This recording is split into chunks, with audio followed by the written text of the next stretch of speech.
I am Sari Feinberg. I am part of the Creative Partnerships team at NBCUniversal. I'm thrilled to be here. Thank you for joining us at 30 Rock. To kick off the day, we're going to start with a panel. These guys are going to introduce themselves in just a moment. But we're going to discuss an integral part of the media ecosystem, brand partnerships.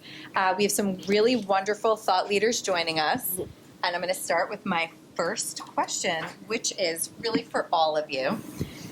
TV and the media landscape have evolved significantly in the last decade and really continues to do so, it feels like, every day. From an increased appetite in live television, which you heard Karen and Justin just talk about, to a more diverse array of content across languages and culture. So my question is, can you talk a little bit about the most significant changes you've observed? And also, please introduce yourself.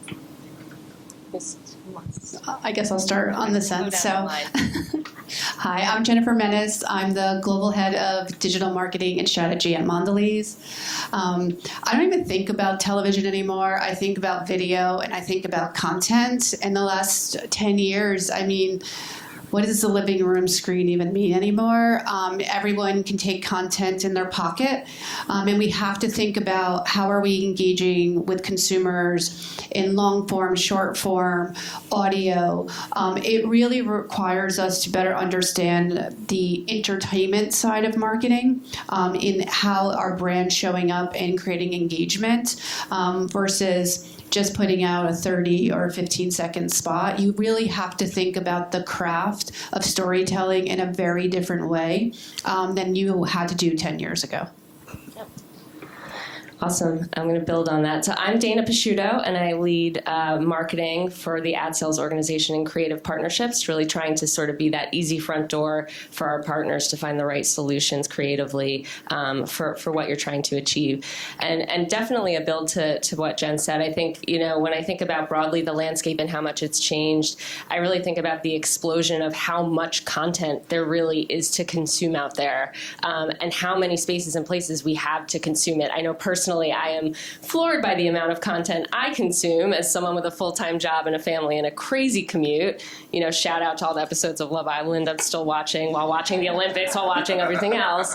And so that, as marketers, that makes the consumer journey that much more complex for us to impact. But I also think it creates a huge opportunity for us because what we're seeing is that fans, you know, they are hungry for premium content. They want more of it, and there's that many more places to reach them and reach them dynamically. And so that's ultimately an opportunity for all of us.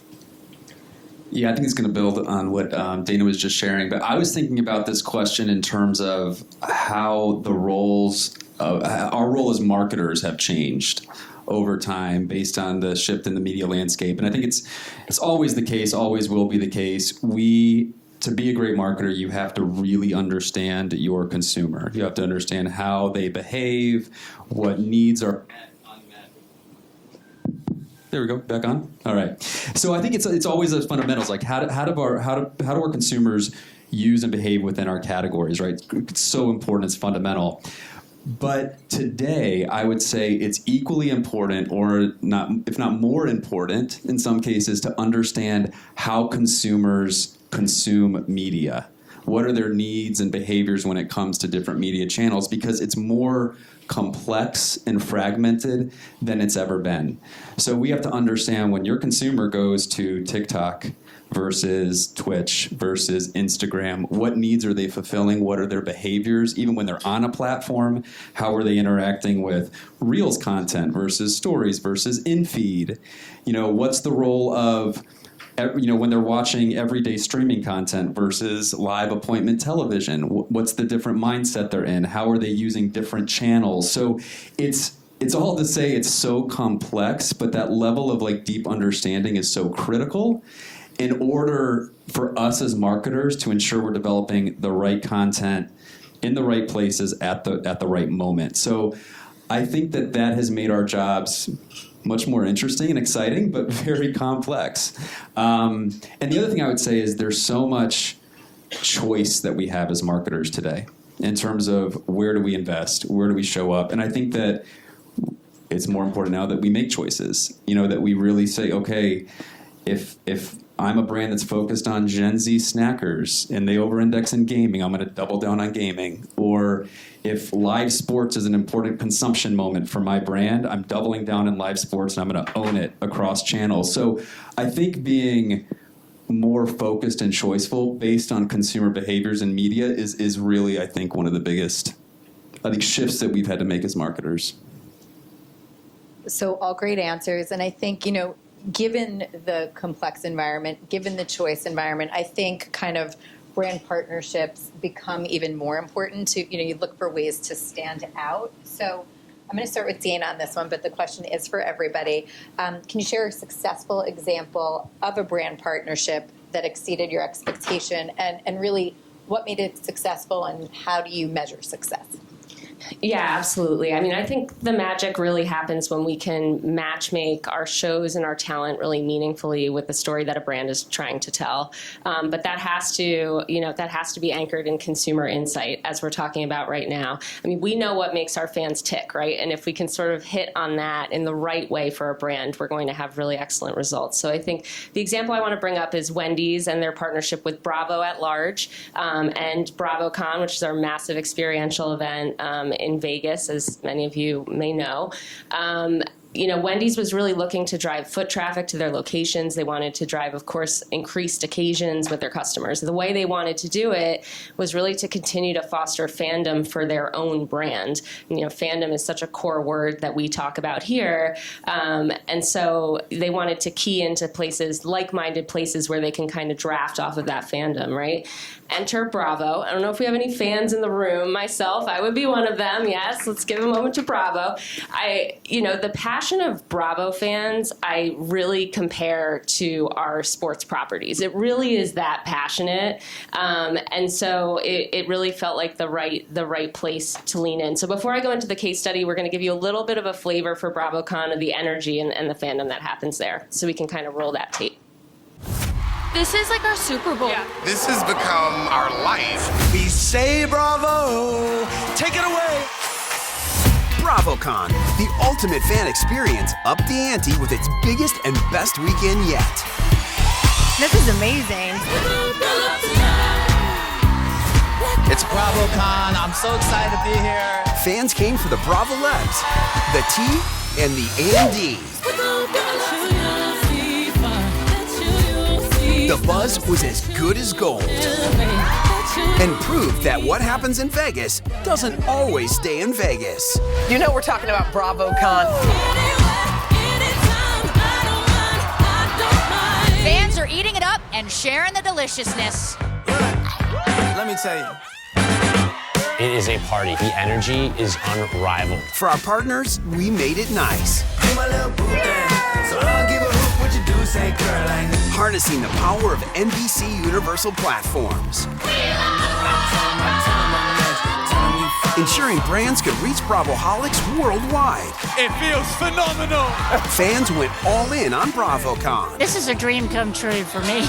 Cheers. Making it the best place to hedge your bets and align your brand with Bravo. Oh my God, that was amazing.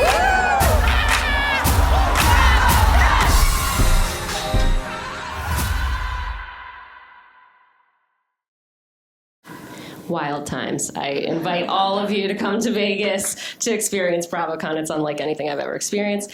But to get back to Wendy's, our partnership with Wendy's was really bred from, a couple of consumer insights. And I would say first and foremost with Bravo, what those fans are very hungry for, and I'm going to keep using food analogies, so just bear with me.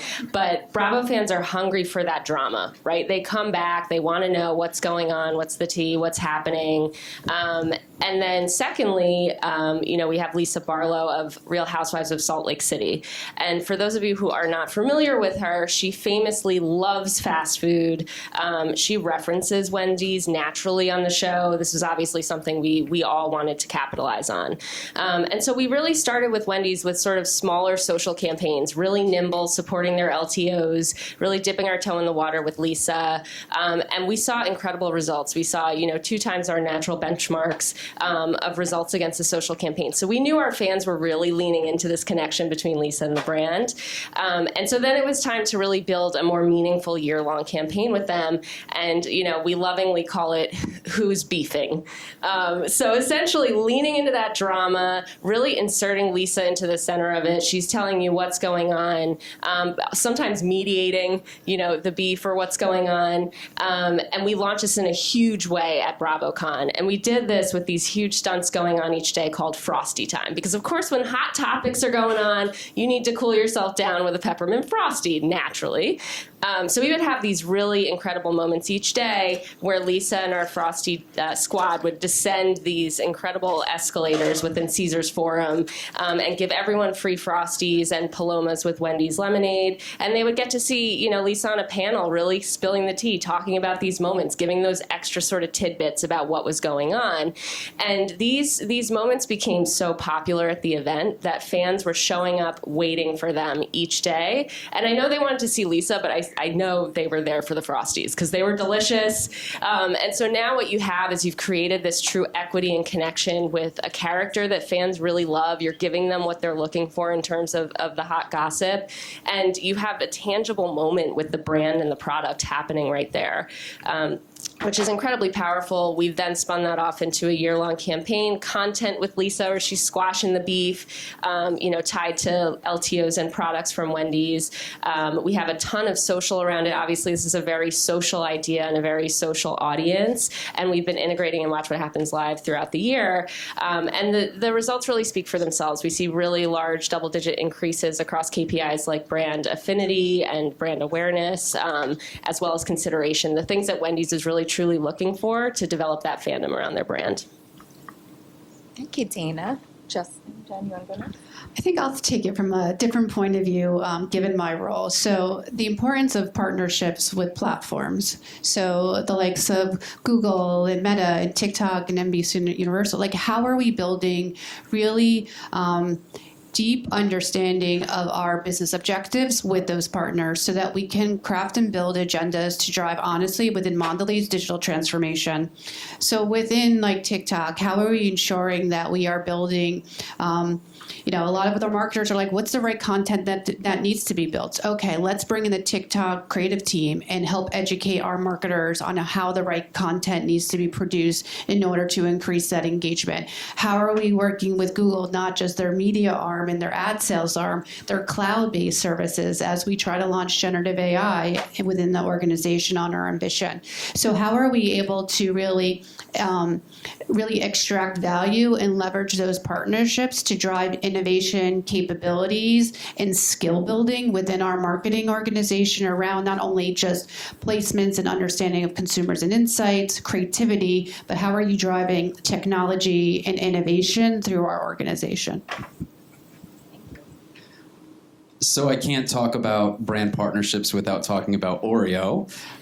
So Oreo collaborations have been a major part of the brand's growth story over the last several years, and they have really helped to build the iconicity of the brand, drive relevancy of the brand, huge levels of earned media, and incremental sales. And so I think it's a great case for kind of how to build partnerships in a way that really aligns with the brand essence. In the case of Oreo is all about creating playful connections. And each time Oreo sets out to partner with another brand, they're looking for a brand that also is iconic, whether it's Lady Gaga or Game of Thrones, or you can see here the Star Wars, which is in market right now, so you can buy it now.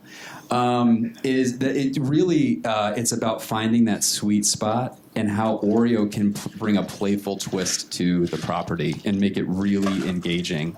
And the way, you see that come to life in various ways, whether it's the hot pink and green Lady Gaga Chromatica Oreo or the dark side, light side packs. You don't know what you're going to get when you're buying Star Wars. It's always a really engaging, playful twist the brand is able to come up with. And actually, we have an example from last year that I'll try to quickly show you. I could talk all day about this. But it's Super Mario Oreo, which has been one of our most successful Oreos. Actually, this time last year that Super Mario Oreo launched. And the team was so clever in how they brought this to life. They actually gamified the cookies. They developed 16 unique cookies designs with the characters from Super Mario, all with the mission to defeat Bowser, which is in line with what we're doing in the game.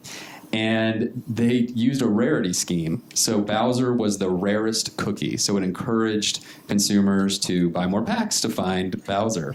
And there was a social media activation where consumers actually, you'll have to ask the Oreo team that's here how this worked, but they actually defeated Bowser.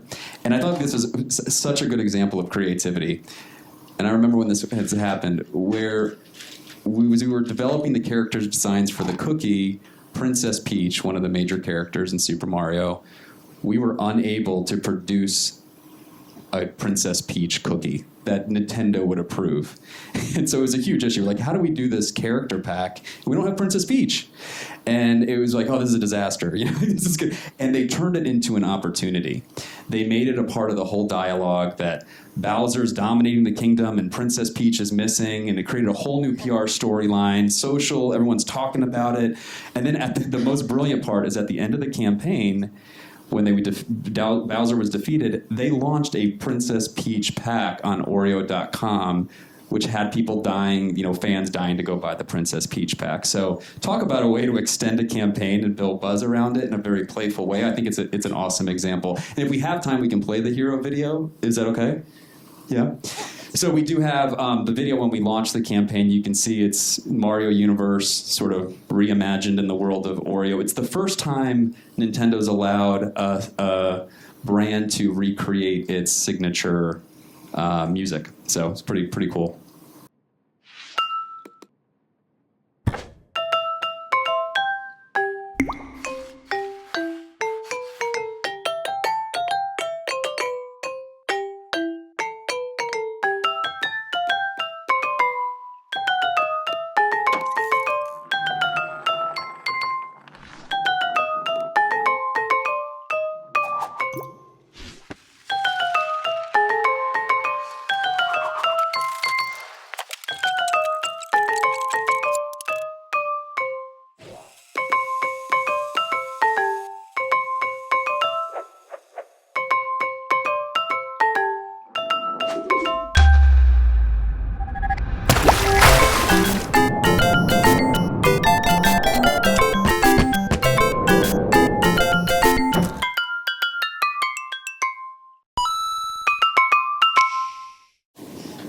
So that is amazing.